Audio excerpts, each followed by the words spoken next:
Shalom, bertemu kembali pada materi kelas 7. Kita masih membahas pada bab yang sama, yaitu tentang struktur bumi.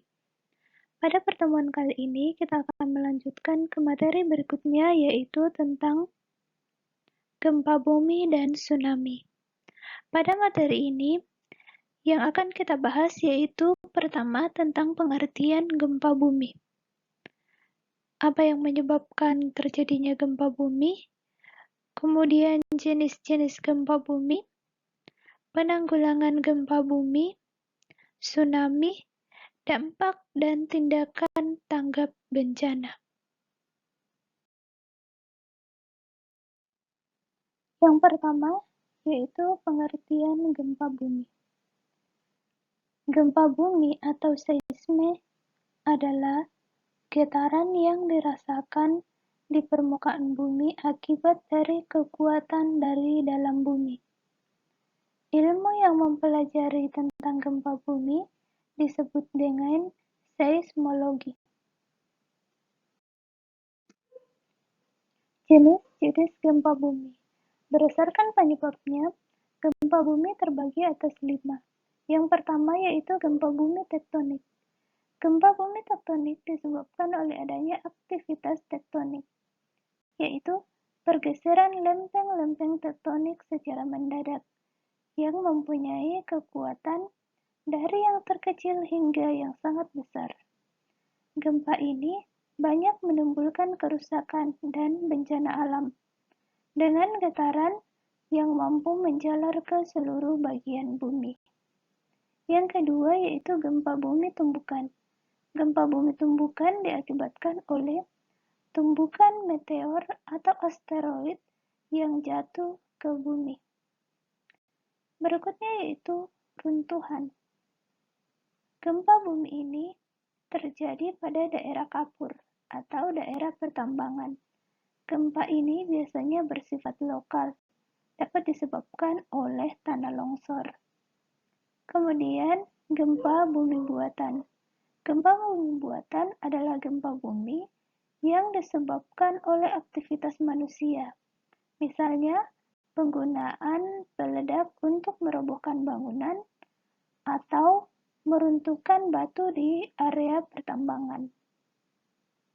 Yang terakhir yaitu gempa bumi vulkanik. Gempa bumi ini terjadi akibat aktivitas magma, yang mana biasa terjadi sebelum gunung api meletus. Apabila aktivitasnya semakin tinggi, akan menyebabkan timbulnya ledakan yang disusul dengan gempa bumi. Gempa bumi hanya terjadi di daerah sekitar gunung api. Di dalam peristiwa gempa bumi dikenal istilah hipocentrum dan epicentrum. Hipocentrum adalah sumber atau pusat gempa tektonik di dalam bumi. Sumber gempa dapat mencapai kedalaman puluhan kilometer dari permukaan bumi. Namun, dampak getarannya dapat menjangkau wilayah yang cukup jauh dari sumbernya.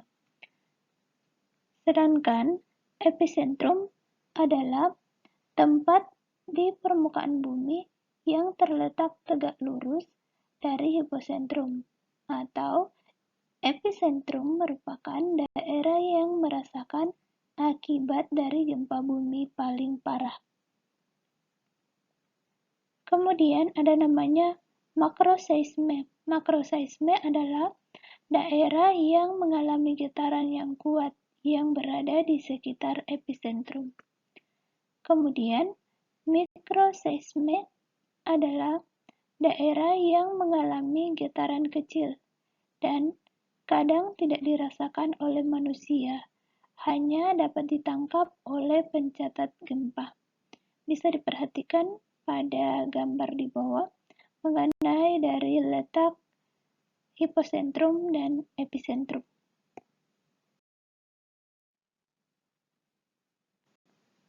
Berdasarkan kedalamannya, gempa terbagi atas 3.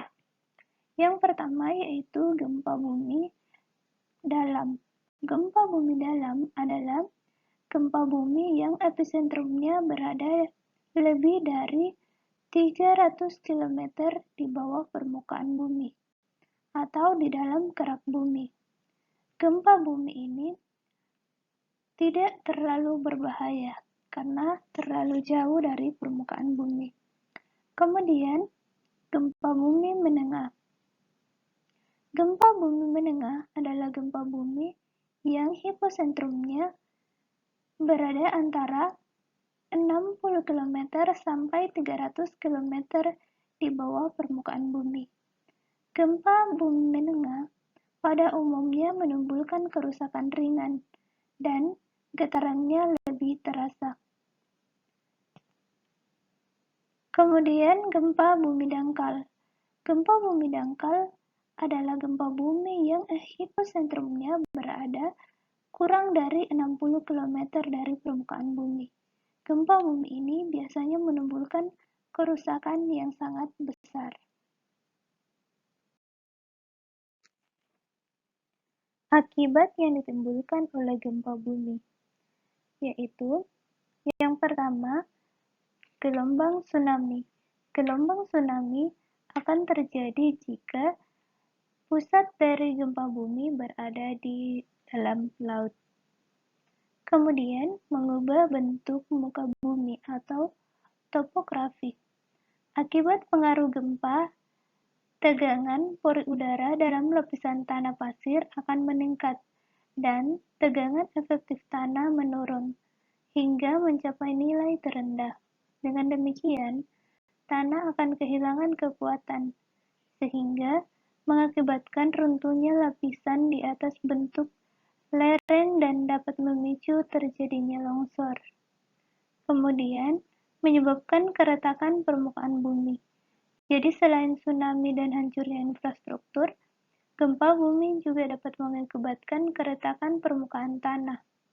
Keretakan ini disebabkan oleh permukaan tanah yang ikut bergerak ketika lempeng tektonik di bawahnya saling berbenturan. Perubahan tata air tanah. Pada dasarnya, sebelum terjadi gempa, tata air tanah bersifat terbuka, tidak bertekanan, berlapis-lapis sesuai dengan struktur batuan dan tanah, sehingga ada mata air yang kecil, relatif besar, dan sudah berbentuk kantong-kantong air di bawah tanah. Ketika terjadi gempa bumi, lapisan dalam kantong-kantong air ini akan patah sehingga akan terjadi kebocoran. Lapisan tanah terkoyak dan tergeser, sehingga dapat mengakibatkan hilangnya mata air atau munculnya mata air baru di tempat yang lain akibat dari patahan dan pergeseran kantong-kantong air. Dan yang terakhir akibat dari gempa bumi yaitu trauma psikis atau mental. Bencana gempa bumi, gunung meletus, dan tsunami tidak hanya mengakibatkan kerusakan fisik atau bangunan, harta benda, dan nyawa manusia, tetapi juga kondisi kejiwaan para korban yang selamat. Akibat bencana tersebut, sebagian besar korban dapat mengalami penderita biopsikososial, yaitu gangguan akan kewaspadaan dan kepekaan yang berlebihan terhadap sekadar perubahan suara, perubahan keadaan, dan aneka perubahan kecil yang sebenarnya wajar jika terjadi di lingkungan sehari-hari. Kemudian intensitas atau kekuatan dari gempa. Untuk mengukur kekuatan gempa, dibuat sebuah skala yang dikaitkan dengan kerusakan yang ditimbulkannya. Skala untuk mengukur kekuatan gempa yang terkenal adalah skala Richter. Kemudian seismometer. Seismometer adalah alat yang digunakan untuk mengukur atau sensor getaran untuk mengukur kekuatan, arah, lama, dan jarak gempa. Seismograf adalah alat untuk mencatat getaran gempa bumi menjadi sebuah grafik, sedangkan seismogram adalah hasil catatan seismograf yang berupa grafik. Cara atau penanggulangan gempa bumi dapat kita bedakan menjadi 3, yaitu penanggulangan saat sebelum terjadi gempa bumi, saat terjadi gempa bumi, dan setelah terjadi gempa bumi.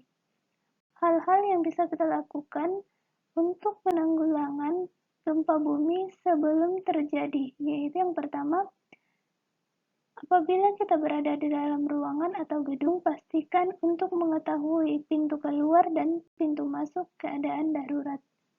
Kemudian, benda-benda yang berat diletakkan pada tempat yang aman dan kokoh dari guncangan. Pastikan pipa saluran gas dan pipa air dalam keadaan aman atau tidak bocor untuk meminimalisir dampak setelah gempa, misalnya kebakaran. Kemudian, penanggulangan saat terjadi gempa. Yang pertama yaitu tidak panik atau tetap tenang. Bila berada dalam ruangan atau gedung, cari pintu keluar atau tangga darurat. Saat berada di luar ruangan, cari tanah lapang. Jangan berlindung di bawah pohon, papan reklame, atau tiang listrik. Hal ini untuk menghindarkan diri kita dari robohnya pohon, papan reklame, atau tiang listrik akibat dari guncangan. Kemudian, jika sedang mengemudi, segera menepi ke tempat yang aman, misalnya tanah lapang. Hindari berhenti di atas jembatan, karena bisa saja jembatan tersebut akan runtuh akibat guncangan. Kemudian, penanggulangan saat setelah terjadi gempa.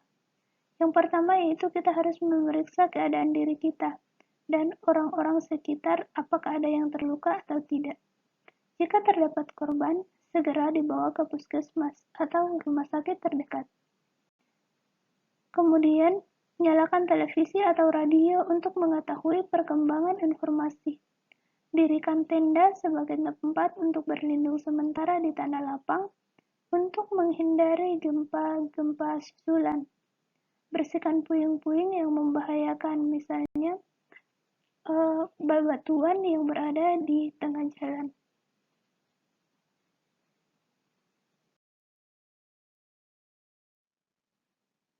Kemudian tsunami. Tsunami berasal dari bahasa Jepang, yaitu tsu yang berarti pelabuhan dan mani yang berarti gelombang. Artinya, tsunami adalah gelombang pelabuhan. Tsunami adalah perpindahan badan air yang disebabkan oleh perubahan permukaan laut secara vertikal dengan tiba-tiba. Perubahan permukaan laut tersebut bisa disebabkan oleh adanya gempa bumi yang berpusat di bawah laut, letusan gunung berapi, longsor bawah laut, dan hantaman meteor yang jatuh ke laut. Dampak yang diakibatkan oleh tsunami adalah merusak apa saja yang dilaluinya, merusak bangunan dan lahan pertanian, serta akan menghilangkan harta benda. Kemudian, tindakan untuk tanggap bencana apabila terjadi tsunami yaitu jika terjadi gempa, segera berlari, jauhi pantai. Jika air surut tiba-tiba setelah gempa, segera menjauh dari pantai karena hal ini bisa menyebabkan terjadinya tsunami. Ini merupakan gambar posisi tubuh pada saat kita melindungi diri dari gempa bumi. Sekian pembahasan kita pada pertemuan kali ini tentang gempa bumi dan juga tsunami. Miss berharap kalian bisa memahami materi ini dan bisa kalian lakukan apabila terjadi gempa atau tsunami. Jika ada hal yang kalian kurang pahami dari penjelasan di atas, silakan kalian bertanya. Sekian dan terima kasih. Tuhan Yesus memberkati.